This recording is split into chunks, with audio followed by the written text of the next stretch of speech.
Kita menghayati ibadah adalah sarana perjumpaan kita dengan Tuhan.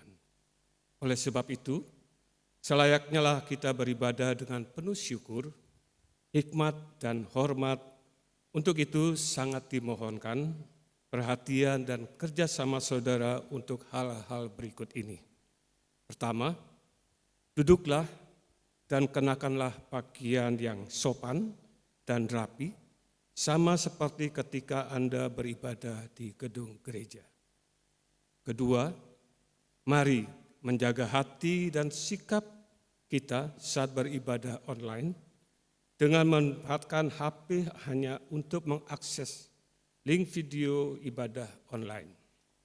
Tidak melakukan aktivitas-aktivitas lain, ngobrol dengan keluarga, atau meresponi hal-hal dengan HP selama ibadah berlangsung.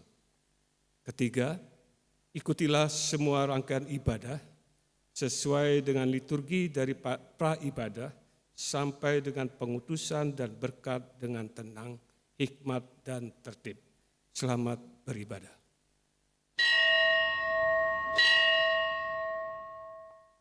Shalom.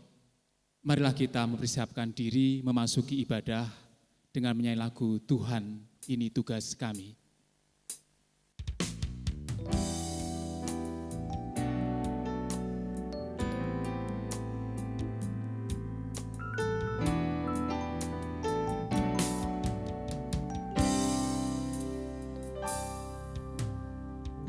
Berikan pada kami hati yang mengasihi, jiwa-jiwa yang belum mengenal kasih Bapa. Mereka yang dalam gelap, mereka yang tersesat, hati kami iba seperti hati-Mu Yesus.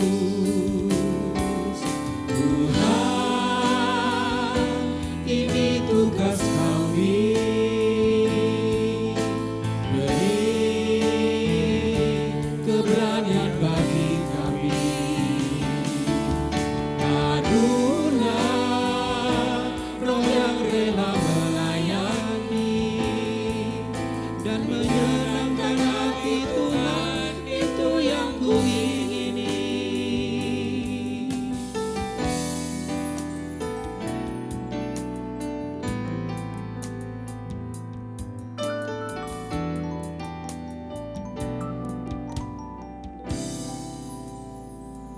Selamat beribadah Bapak Ibu Saudara, Tuhan Yesus memberkati.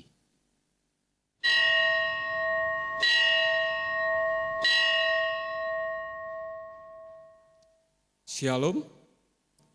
Setelah hari Minggu yang lalu kita merayakan Minggu Trinitas, maka sekarang kita memasuki Minggu biasa.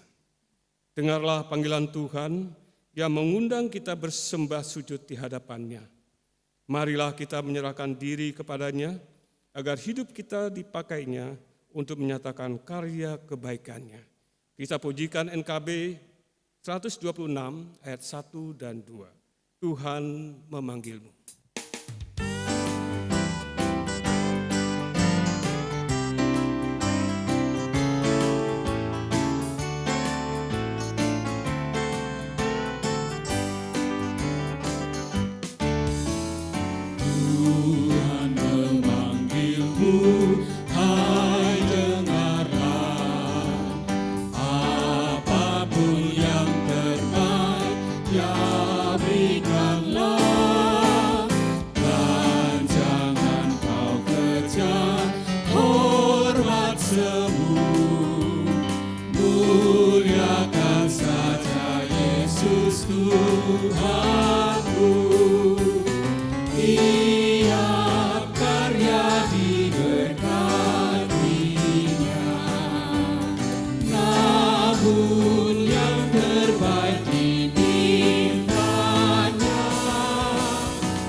Pertolongan kita adalah di dalam nama Tuhan yang menjadikan langit dan bumi.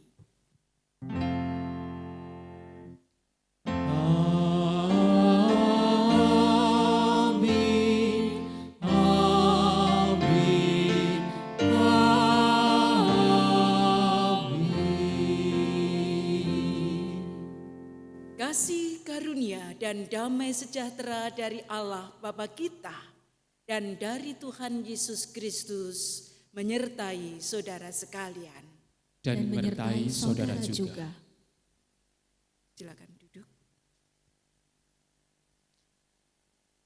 Shalom Bapak Ibu dan saudara-saudari yang dikasihi Tuhan.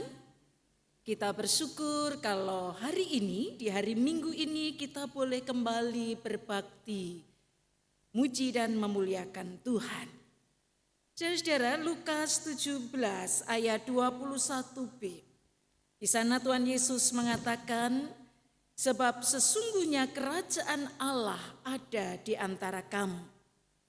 Seperti apakah kerajaan Allah yang hadir di dunia ini? Bagaimanakah agar semua orang dapat merasakan tanda-tanda hadirnya kerajaan Allah? Saudara, pertanyaan-pertanyaan ini akan kita renungkan dalam kebaktian hari ini, kebaktian yang bertemakan diutus menghadirkan tanda kerajaan Allah. Mari kini mengagungkan dan memuliakan Allah Sang Raja kehidupan kita. Dengan sepenuh hati kita melantunkan NKB 3, Terpujilah Allah.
Ketika kita dengan mudah melantunkan lagu Terpujilah Allah, saudara, apakah dalam kehidupan kita sehari-hari, kehidupan kita juga mencerminkan pujian yang selalu mengatakan terpujilah Allah?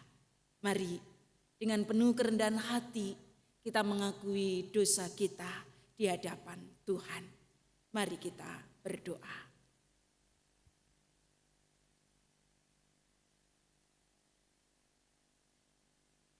Terpujilah Engkau ya Allah Bapa Surgawi, Allah yang mengasihi kami. Dalam ibadah ini ya Bapa, kami merasakan kehadiran dan keagungan Tuhan melingkupi kami. Hingga kami selalu rindu memuji-muji Engkau. Namun sekaligus sebenarnya kami merasa malu. Sebab ketika kami mengatakan terpujilah Engkau ya Allah, sesungguhnya kehidupan kami sehari-hari belumlah mampu mencerminkan pujian kami kepada Tuhan. Ketika kami merasakan belas kasih Tuhan yang luar biasa, Tuhan yang memperhatikan, Tuhan yang mengasihi dan menyelamatkan kami manusia yang cemar. Tuhan, kami mengaku sungguh kami malu. Sebab kehidupan kami masih diwarnai kecemaran. Ampuni kami Tuhan. kalau kami kurang memiliki belas kasih Allah. Kami egois karena kami menerima belas kasih Tuhan, namun kami menyimpannya untuk diri sendiri. Teristimewa di masa-masa sulit, ketika kami harus berjuang, ketika kami harus memikirkan bagaimana kami harus bertahan dalam kehidupan kami. Betapa sulit bagi kami untuk berbelas kasih pada orang lain. Ampuni kami Tuhan. Ampuni segala kelemahan kami. Kami murid-murid-Mu, kami para pengikut-Mu yang belum mampu mewujudkan kehadiran kerajaan Allah dalam kehidupan kami sehari-hari. Dengarlah pengakuan kami ya Bapa. Kasihanilah kami, karena kami percaya anugerah-Mu, pengampunan-Mu yang besar selalu Engkau berikan untuk kami. Di dalam Kristus kami menyerahkan diri. Amin.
Bagi saudara-saudari yang telah mengaku dosa dan bertobat di hadapan Tuhan dengan sepenuh hati, marilah berdiri untuk menyambut berita anugerah. Kolose 1 ayat 13 dan 14 mengatakan, Ia telah melepaskan kita dari kuasa kegelapan dan memindahkan kita ke dalam kerajaan anaknya yang kekasih. Di dalam Dia kita memiliki penebusan kita, yaitu pengampunan dosa. Demikianlah berita anugerah dari Tuhan. Syukur kepada Allah. Salam damai bagi semua, damai Tuhan besertamu.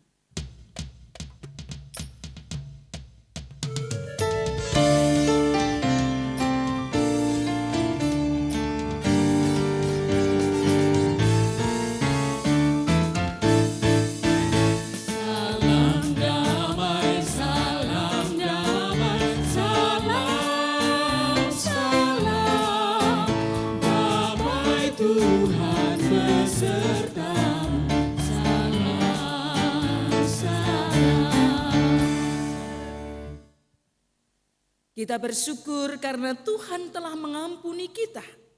Saudara, marilah kita wartakan pengampunan dan kasih Tuhan bagi setiap orang yang dalam kesesakan. Mari kita menyanyikan Di Jalan Hidup yang Lebar Sempit, NKB 200.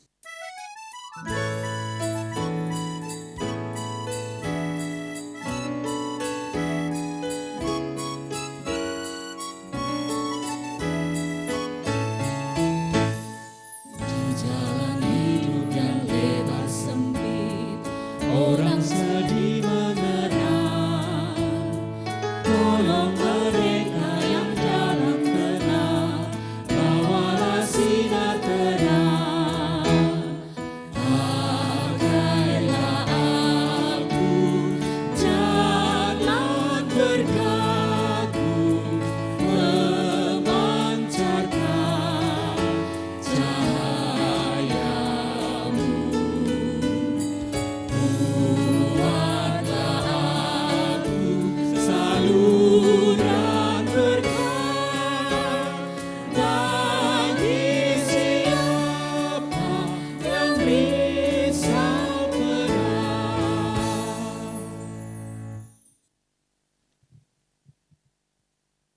Kita siapkan hati untuk mendengar dan merenungkan firman Tuhan. Mari kita berdoa. Engkau mendengar kerinduan kami ya Bapa. Kerinduan kami untuk menjadi saluran berkat bagi setiap orang di sekitar kami. Karena itu kami menyerahkan diri kami untuk Engkau tuntun dan bimbing dengan firman Tuhan. Karena kami tahu hanya dengan tuntunan firman Tuhan kami akan setia menjadi murid-murid Kristus yang terus menyatakan kasih dan berkat Tuhan. Kiranya Roh Kudus menolong kami, memberikan kami hikmat, memberikan kami kemampuan untuk berkonsentrasi agar benar-benar firman Tuhan yang memberi inspirasi boleh kami perhatikan dengan sepenuh hati. Berfirmanlah ya Bapa, ya Roh Kudus, tolonglah kami semua di dalam Kristus Sang Firman yang hidup. Amin. Bapak, Ibu, dan saudara-saudari yang dikasihi Tuhan, firman Tuhan yang akan kita pelajari hari ini, kita baca dari Injil Tuhan Yesus Kristus menurut Matius. Matius pasal 9 ayat 35 sampai dengan pasal 10 ayat 8. Matius 9 ayat 35 sampai dengan pasal 10 ayat 8. Demikianlah Yesus berkeliling ke semua kota dan desa. Ia mengajar dalam rumah-rumah ibadat dan memberitakan Injil kerajaan surga, serta melenyapkan segala penyakit dan kelemahan. Melihat orang banyak itu, tergeraklah hati Yesus oleh belas kasihan kepada mereka, karena mereka lelah dan terlantar seperti domba yang tidak bergembala. Maka katanya kepada murid-muridnya, tuaian memang banyak, tetapi pekerja sedikit. Karena itu mintalah kepada Tuhan yang empunya tuaian, supaya ia mengirimkan pekerja-pekerja untuk tuaian itu. Yesus memanggil ke-12 muridnya dan memberi kuasa kepada mereka untuk mengusir roh-roh jahat dan untuk melenyapkan segala penyakit dan segala kelemahan. Inilah nama ke-12 rasul itu. Pertama Simon yang disebut Petrus dan Andreas saudaranya, dan Yakobus anak Zebedaus dan Yohanes saudaranya, Filipus dan Bartolomeus, Thomas dan Matius pemungut cukai, Yakobus anak Alfeus dan Tadeus, Simon orang Selot, dan Yudas Iskariot yang mengkhianati dia. Ke-12 murid itu diutus oleh Yesus, dan ia berpesan kepada mereka, janganlah kamu menyimpang ke jalan bangsa lain atau masuk ke dalam kota orang Samaria, melainkan pergilah kepada domba-domba yang hilang dari umat Israel. Pergilah dan beritakanlah, kerajaan surga sudah dekat. Sembuhkanlah orang sakit, bangkitkanlah orang mati, lahirkanlah orang kusta, usirlah setan-setan. Kamu telah memperolehnya dengan cuma-cuma, karena itu berikanlah pula dengan cuma-cuma. Demikianlah Injil Tuhan Yesus Kristus. Berbahagialah setiap orang yang senantiasa mau melakukan dan merenungkannya serta menghidupinya setiap saat. Haleluya. Haleluya. Haleluya.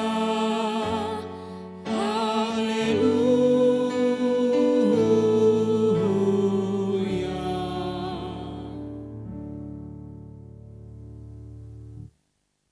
Bapak, Ibu, dan saudara-saudari yang dikasihi Tuhan, sebelum media massa gencar memberitakan berita COVID-19, Kita masih ingat di sekitar bulan Januari, media massa gencar memberitakan tentang munculnya kerajaan-kerajaan fiktif, kerajaan fantasi di berbagai tempat di negeri ini.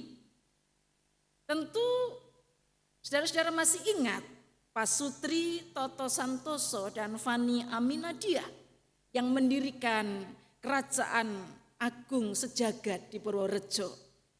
Ketika beritanya diluncurkan, kita mendengarnya dan gempar diberitakan. Karena apa? Karena pengikutnya begitu banyak. Dan ternyata ini bukan satu-satunya kerajaan fantasi. Setelah itu muncul berita-berita tentang kerajaan-kerajaan yang lain. Misalnya di Bandung muncul kelompok orang berseragam militer yang mengaku sebagai anggota Sunda Empire yang akan menguasai dunia dan bersiap menyambut berakhirnya kekuasaan negara-negara di dunia pada 15 Agustus 2020. Itu impiannya. Saudara, meskipun Raja Gadungan dan kerajaan fantasi ini muncul membawa klaim-klaim yang tak masuk akal, membawa janji-janji yang sesungguhnya patut dipertanyakan. Namun anehnya, tidak sedikit masyarakat yang ikut bergabung. Bahkan dikatakan pengikut Keraton Agung Sejagat berjumlah ratusan orang. Dan lebih takjub lagi adalah ketika kita mengetahui bahwa sejumlah orang itu rela mengeluarkan uang, membayar sekian juta rupiah untuk beli seragam, untuk bahkan membeli jabatan tertentu sebagai pengikut kerajaan fiktif ini. Kita mungkin bertanya, kenapa orang dengan mudah dibawa oleh janji-janji yang menarik? Saudara, tampaknya ada saja kelompok masyarakat yang dalam kerinduannya mereka terus mendamba hadirnya raja dan kerajaan yang berjanji mengubah kehidupan mereka, mengubah kehidupan dunia ini menjadi lebih baik. Itu sejak dulu sudah terjadi. Di tanah Jawa istilah Ratu Adil itu selalu dirindukan. Orang membayangkan suatu saat akan hadir Ratu Adil yang membawa dunia ini menjadi lebih baik. Karena itu ketika muncul tokoh-tokoh tertentu, mereka menumpukan pengharapan, inikah Ratu Adil itu. Konsep Ratu Adil yang telah ratusan tahun hidup di masyarakat. Saudara-saudara, tampaknya juga masih ada sampai dengan saat ini. Setiap zaman selalu ada konteks sosial yang membuat orang merindukan sosok raja yang membawa damai sejahtera, yang mengubah dunia ini menjadi lebih baik. Tidak terkecuali dalam konteks masyarakat Yahudi. Secara masyarakat Yahudi memiliki kerinduan datangnya Mesias yang akan menjadi tanda hadirnya kerajaan Allah. Mereka sangat mendambakan Allah hadir di dunia ini, membangun kerajaannya, Allah memerintah, dan itu ditandai dengan hadirnya Mesias. Injil Matius ditulis dalam konteks pengharapan yang seperti itu. Karena itu saudara, dalam bacaan yang kita simak tadi, kita melihat Tuhan Yesus hadir memberitakan dan mewujudkan Injil kerajaan surga. Matius memberitakan karya Kristus sebagai Mesias yang membawa hadirnya kerajaan surga. Secara kata kerajaan surga dipakai untuk mengganti istilah kerajaan Allah.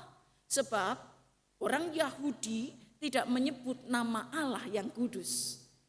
Kita mengingat ada hukum, kuduskan gitu ya. Jangan menyebut nama Tuhan dengan sembarangan. Saudara, kerajaan Allah atau kerajaan surga mengandung pengertian Allah yang datang ke dunia menyatakan kuasa dan kemuliaannya, karya kasih dan keadilannya yang membawa damai sejahtera. Kerajaan surga atau kerajaan Allah ditandai oleh satu kata dalam bahasa Ibrani, shalom. Kita sering mengucapkan kata itu. Sekali lagi, tanda hadirnya kerajaan Allah adalah shalom. Shalom adalah damai sejahtera dalam pelbagai aspek kehidupan. Bukan hanya damai tidak ada perang, tetapi juga damai di hati, kesehatan, kesejahteraan. Orang Jawa bilang ayem tentrem.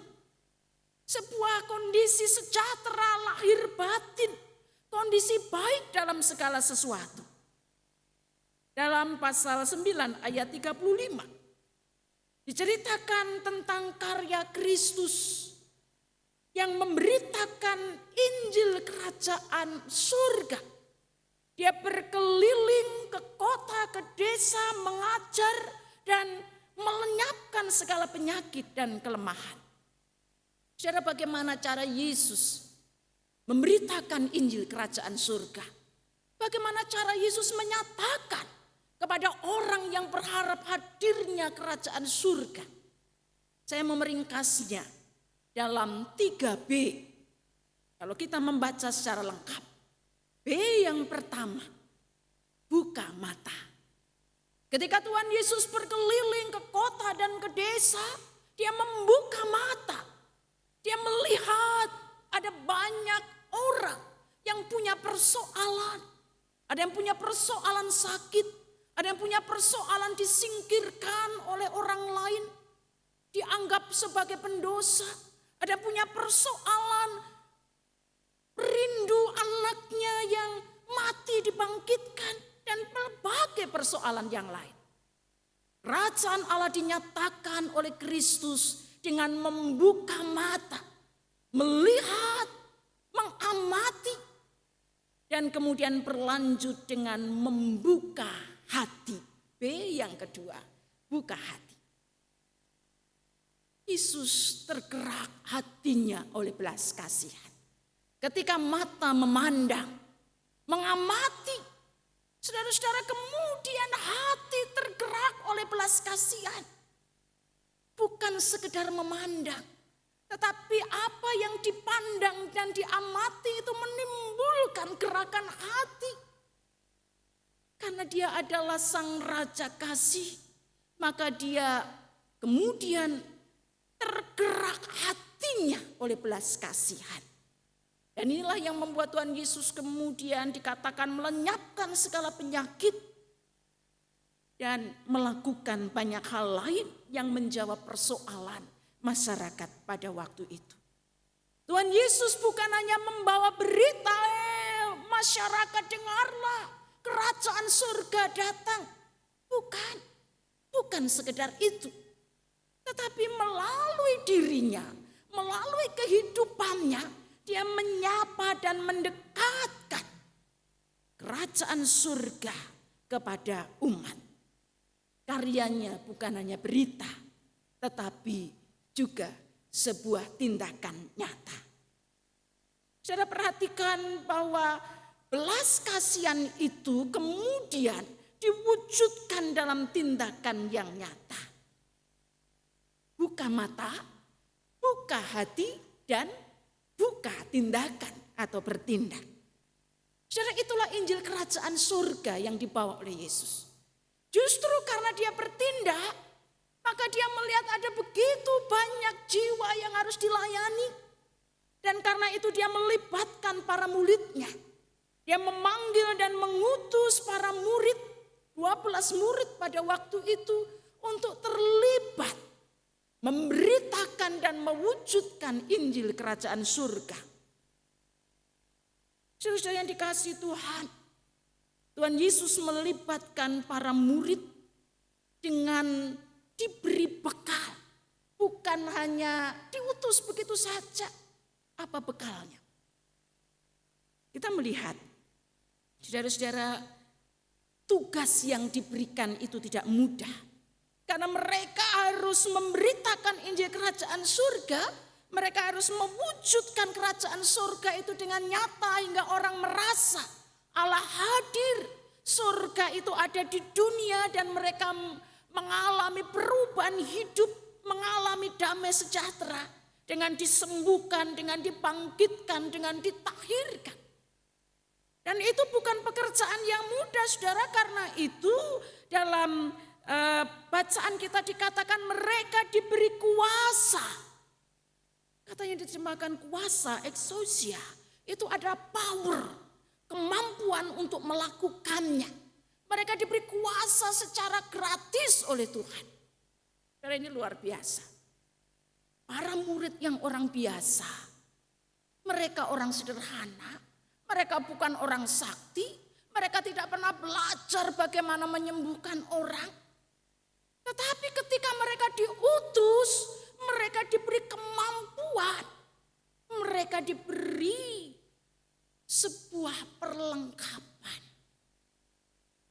Dan yang diutus Kristus bukan hanya 12 murid, juga kita semua. Kita semua di zaman ini, saudara, kita juga diutus untuk memberitakan Injil kerajaan surga secara nyata. Kita diutus untuk mewujudkan Injil kerajaan Allah. Apakah saudara berani? Apakah saudara siap? Tuhan tidak bertanya kepada para muridnya pada waktu itu. Mau apa enggak Petrus? Andreas siap apa tidak? Tapi Tuhan mengatakan pergilah, beritakanlah Injil kerajaan surga. Beritakanlah kerajaan surga sudah dekat. Tuhan yakin para murid mampu tanpa harus ditanya mampu apa tidak. Sebab mereka diberi kemampuan. Ini yang menarik saudara-saudara. Setiap pengikut Kristus yang mau diutus oleh Tuhan mewujudkan hadirnya kerajaan Allah. Saudara diberi kemampuan. Jangan takut, jangan ragu. Apa ya saya bisa? Pasti bisa. Karena kita tidak pernah mengerjakan sendiri. Saudara-saudara yang dikasihi Tuhan, buka mata, buka hati, lalu bertindak. Itu mau mengatakan betapa para murid diberi inspirasi oleh Kristus bagaimana mengerjakan tugasnya. Mereka harus membuka mata, mereka harus pergi mengamati situasi, melihat konteks yang ada. Lalu mereka membuka hati. Mereka pun harus seperti Kristus yang tergerak hatinya oleh belas kasihan. Saudara, belas kasih dalam Injil kerajaan surga adalah sebuah cara hidup. Belas kasih itu bukan hanya teori, bukan hanya keinginan, bukan hanya cita-cita, tetapi sebuah cara hidup dan karakteristik murid-murid Kristus yang mau diutus oleh Tuhan mewujudkan tanda-tanda kerajaan Allah adalah dengan cara hidup belas kasih. Kalau setiap kita memiliki belas kasih, saudara-saudara kita akan bisa melakukan tugas perutusan yang Tuhan berikan. Tindakan belas kasih itu bukan hanya kegiatan amal, tetapi tindakan belas kasih itu adalah buah dari hati yang sungguh tergerak dalam lapisan hidup kita yang paling mendasar. Kita disentuh oleh sesuatu hingga kemudian kita tergerak. Saudara mungkin gambarannya kalau saudara pernah nonton misalnya film gitu ya, film itu menyedihkan sekali. Saudara nonton itu ya, padahal itu sebuah tayangan di televisi misalnya. Ada cerita sedih, ada orang yang dianiaya, tersia-siakan. Lalu kemudian saudara meneteskan air mata. Itu berarti muncul belas kasihan. Bukan hanya nonton, tetapi dirasakan, ikut merasakan penderitaan orang itu, hingga kemudian menggerakkan sesuatu. Saudara, tidak semua orang yang melakukan kebaikan, tidak semua orang yang melakukan karya-karya sosial dilandasi oleh belas kasih. Dalam masa-masa pandemi COVID-19, saudara, ada begitu banyak orang yang melakukan kebaikan. Bagi nasi bungkus kepada banyak orang, bagi vitamin, bagi ini dan itu. Yang menarik adalah ketika ada berita yang mengatakan ada seorang tukang becak yang diberi nasi bungkus dan kemudian dia bertanya kepada si mbak yang memberi nasi bungkus itu. Dia bertanya, "Mbak, enggak foto ta?" Saudara, si pemberi nasi bungkus ini kaget, kenapa sih bapak itu bertanya? Kenapa, Pak? Soalnya biasanya kalau orang kasih nasi bungkus habis itu ngajak foto. Katanya masuk Facebook, Mbak. Bapak, Ibu, dan saudara-saudara, cerita ini mau mengatakan betapa kadang-kadang kita melihat orang yang menderita, kita kemudian melakukan sesuatu tetapi untuk kepentingan kita. Betapa tidak sedikit yang mempublikasikan itu secara besar-besaran untuk mengatakan kami sudah melakukan sesuatu. Ya enggak apa-apa sih cerita kepada orang lain.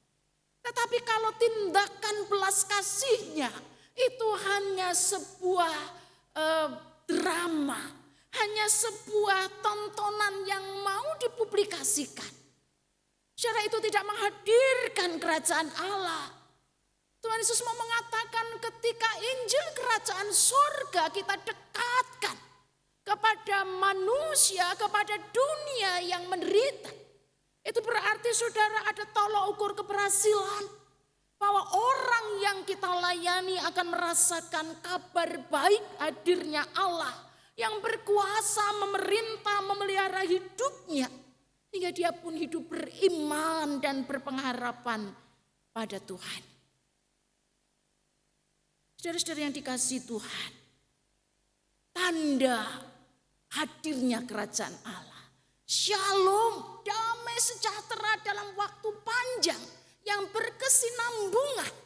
Itu menjadi tugas kita untuk mewujudkannya. Kita dipanggil untuk mewujudkan tanda-tanda kerajaan Allah. Karena itu sebagai orang beriman, saudara-saudara, kita mesti memulai dari lingkungan kita yang terdekat. Tuhan Yesus mengatakan jangan menyimpang ke kanan atau ke kiri, jangan pergi ke sana ke situ gitu ya.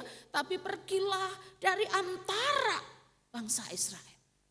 Mereka pada waktu ada di Galilea. Mereka hanya diberi tugas pertama para murid ini untuk membawa tanda hadirnya kerajaan Allah di Galilea. Karena Tuhan tahu ini tugas pertama. Itu tidak mudah.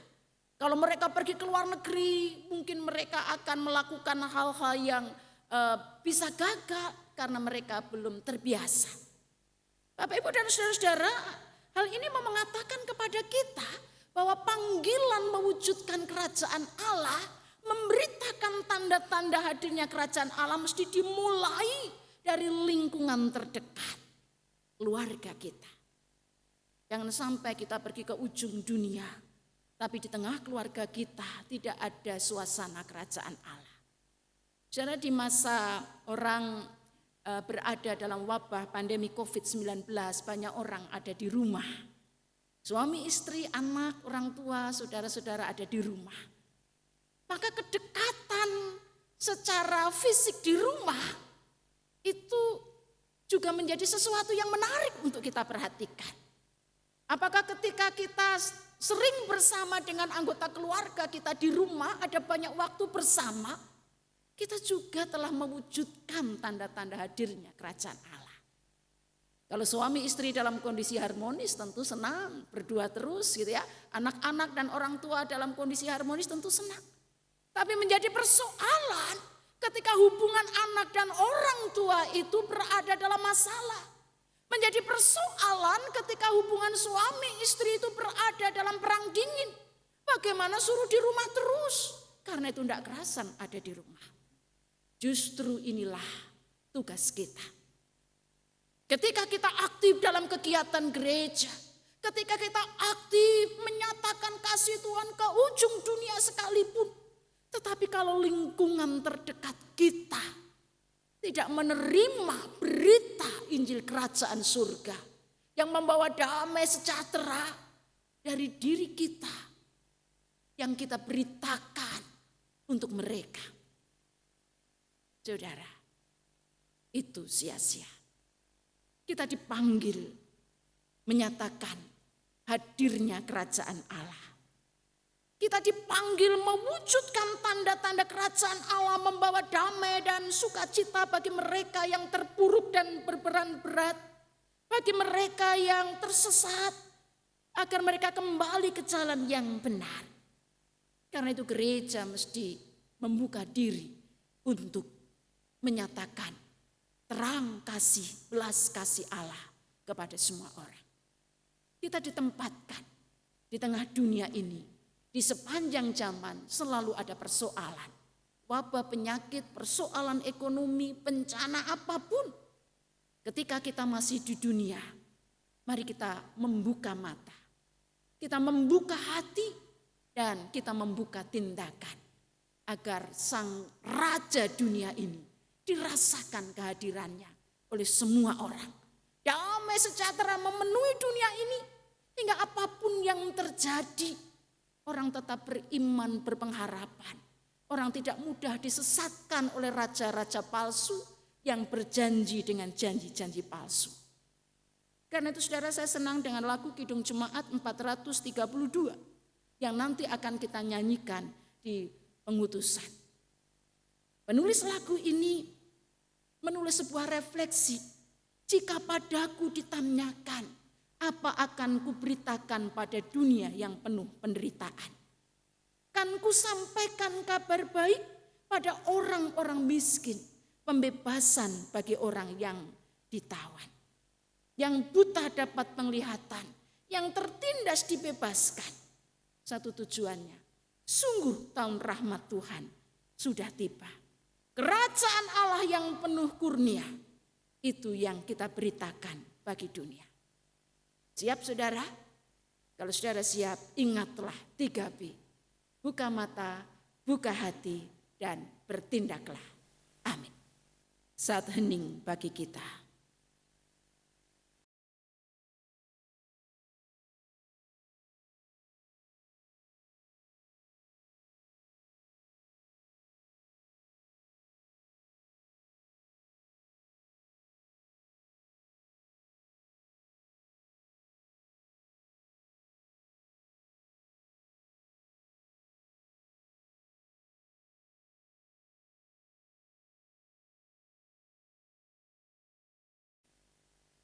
Jemaat Tuhan diundang berdiri. Bersama dengan umat Allah di masa lalu, masa kini dan masa depan, marilah kita mengingat pengakuan iman pada baptisan kita menurut pengakuan iman rasuli yang berbunyi demikian. Aku percaya kepada Allah, Bapa yang Maha Kuasa, Khalik langit dan bumi, dan kepada Yesus Kristus, Anaknya yang tunggal Tuhan kita, yang dikandung dari Roh Kudus, lahir dari anak darah Maria, yang menderita sengsara di bawah pemerintahan Pontius Pilatus, disalibkan, mati dan dikuburkan, turun ke dalam kerajaan maut. Pada hari yang ketiga, bangkit pula dari antara orang mati, naik ke surga, duduk di sebelah kanan Allah, Bapa yang Maha Kuasa. Dan dari sana Ia akan datang untuk menghakimi orang hidup dan yang mati. Aku percaya pada Roh Kudus, Gereja yang kudus dan am, persekutuan orang kudus, pengampunan dosa, kebangkitan orang mati, dan hidup yang kekal. Amin. Silahkan duduk. Mari kita bersatu hati dalam doa syafaat. Bapa Surgawi, kami terus memohon belas kasih dan kemurahan Tuhan untuk kehidupan dunia ini. Kami mohon damai Tuhan. Kami mohon kehadiran Tuhan dirasakan oleh semua orang. Teristimewa bagi mereka yang sedang berada dalam kesusahan karena sakit, baik itu sakit yang di rumah sakit maupun yang dirawat di rumah. Mereka yang terpapar virus corona maupun mereka yang lama bergumul dalam sakit penyakit yang tak kunjung sembuh. Kasihanilah mereka Tuhan, sembuhkanlah. Berikanlah mereka iman dan pengharapan yang teguh. Kami berdoa untuk seluruh upaya menyembuhkan dunia ini dari paparan virus corona. Tuhan berkati para tenaga medis, Tuhan berkati para peneliti, para ilmuwan yang mencari vaksin. Biarlah Engkau yang memberi hikmat agar ditemukan vaksin yang ampuh untuk menyembuhkan orang dari virus corona, untuk menyelamatkan dunia ini. Kami berdoa untuk pemerintah, biarlah Engkau menolong dengan hikmat dan tuntunan Tuhan. Belas kasihan Tuhan memampukan pemerintah negeri kami menata dan mengelola segala sesuatu. Karena yang kami hadapi bukan hanya sakit penyakit, tetapi juga pelbagai dampak dari COVID-19. Engkau menolong upaya pemulihan kondisi ekonomi.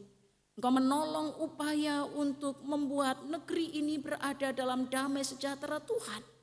Apapun yang terjadi. Engkau menolong Jawa Timur, Engkau menolong Surabaya. Kami rindu Tuhan. Engkau juga menolong seluruh gereja Tuhan. Biarlah dalam situasi yang sulit ini, gereja Tuhan pakai untuk menyatakan hadirnya kerajaan Allah dalam belas kasih, dalam karya-karya yang sungguh dirasakan, menghadirkan pemeliharaan Tuhan bagi dunia ini. Kami berdoa ya Tuhan untuk gereja-gereja Tuhan dimanapun dan secara khusus GKI Residen Sudirman. Ketika kami berjuang dalam persekutuan, kesaksian, dan pelayanan.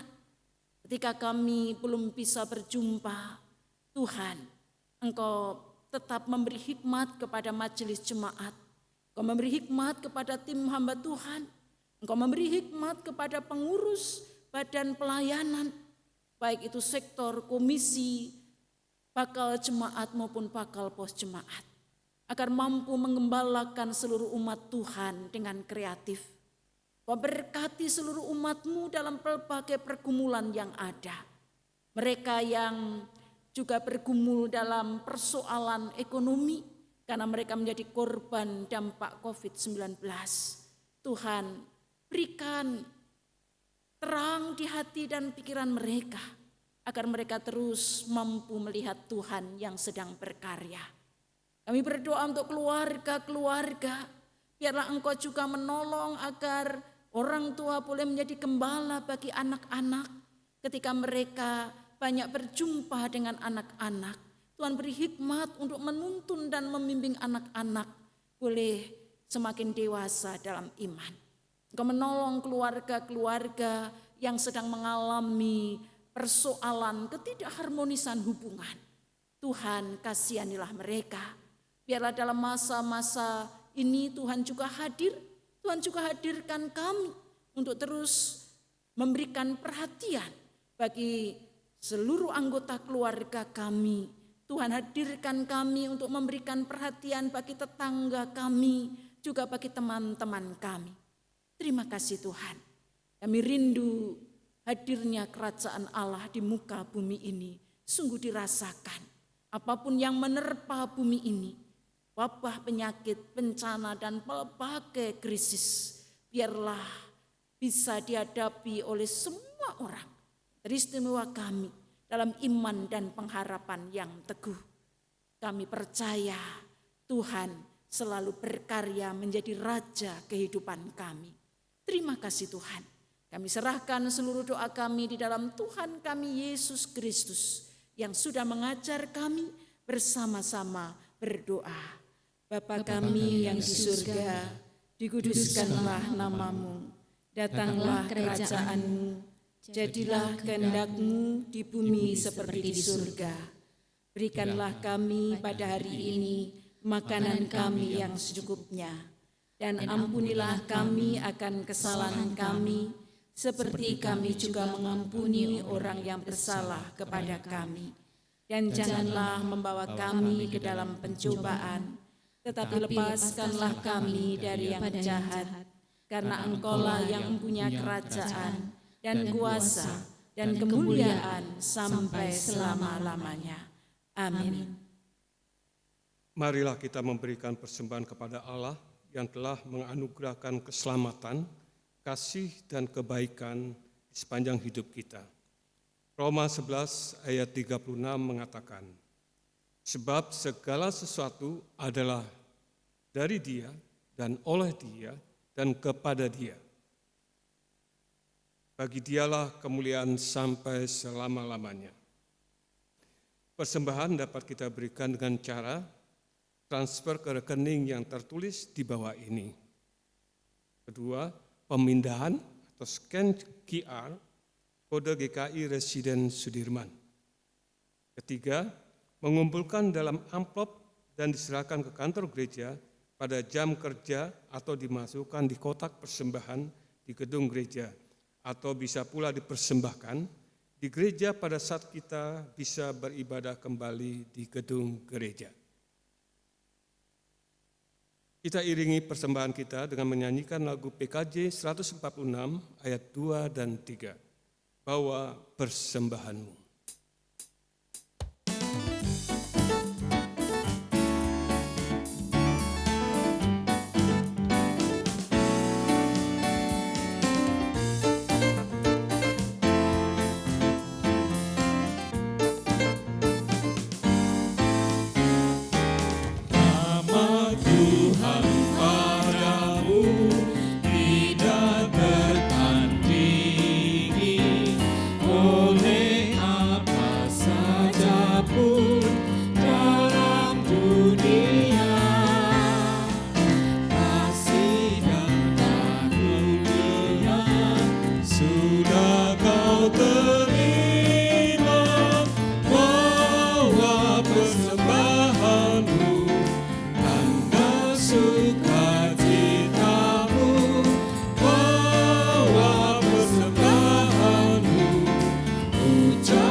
Umat dipersilakan untuk berdiri. Mari kita berdoa untuk menyerahkan persembahan ini kepada Tuhan. Segala puji syukur kami naikkan ke hadirat-Mu ya Allah, Sang Raja kehidupan kami. Terimalah ungkapan syukur kami melalui persembahan ini. Kiranya persembahan kami memuliakan Engkau dan berguna untuk menyatakan hadirat-Mu di dalam dunia ini melalui pelayanan kerajaan-Mu. Kami mengaturkan persembahan ini di dalam nama Tuhan Yesus Kristus. Amin.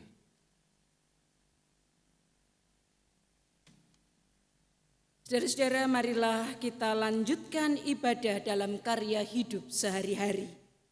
Biarlah kata dan karya kita menjadi pancaran cinta kasih, keselamatan dan kebaikan Tuhan. Mari lanjutkan langkah sebagai pewarta kerajaan Allah.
mengarahkanlah hatimu kepada Tuhan.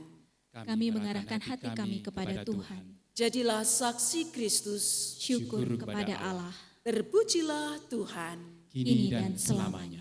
Terimalah berkat Tuhan. Tuhan memberkati engkau dan melindungi engkau. Tuhan menyinari engkau dengan wajah-Nya dan memberi engkau kasih karunia. Tuhan menghadapkan wajah-Nya kepadamu dan memberi engkau damai sejahtera.